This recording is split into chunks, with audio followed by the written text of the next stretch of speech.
ఆధునికంగా ఎంత అభివృద్ది చెందుతున్నా దేశంలో కూలీల కొరత రైతులను వేధిస్తోంది.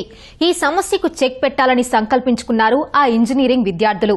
విత్తనాలు నాటే దగ్గర నుంచి పంట చేతికొచ్చే దశ వరకు కూలీలు చేసే ప్రతి పనిని యంత్రం సాయంతో చేసేలా ఆవిష్కరణలు రూపొందిస్తున్నారు.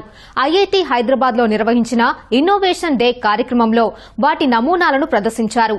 ఆ వినూత్న ఆవిష్కరణల విశేషాలు ఈ కథనంలో తెలుసుకుందాం.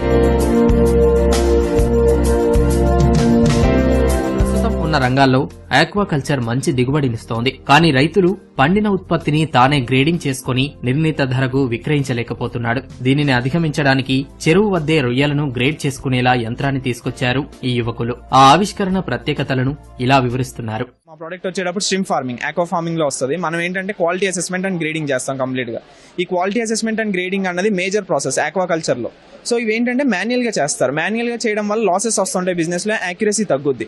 మన ప్రోడక్ట్ ఏం చేస్తుందంటే అఫోర్డబుల్ కాస్ట్ లో బెస్ట్ యాక్యురసీ అన్నది ఫార్మర్ కి చేరవేస్తుంది. సో ప్రాసెసింగ్ యూనిట్స్ కి సెల్ చేయకుండా ఫార్మర్ తన దగ్గరే తన షింప్ అన్నది ఖచ్చితంగా ప్రాసెస్ చేసుకోవచ్చు. అది బెస్ట్ క్వాలిటీ అండ్ బెస్ట్ యాక్యురసీతో అవుట్పుట్ వస్తుంది.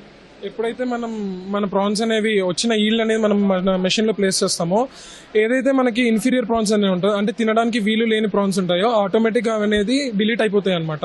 మనకు కావాల్సిన A1, A2, A3 అనేది డెఫినెట్ గా సెగ్రిగేట్ అయిపోయి ఓన్లీ మనకి ఆ క్వాలిటీ షిమ్స్ మటుకే మనకు వస్తాయి అనమాట. సో ఇది మొత్తం మన మెషిన్ అనమాట.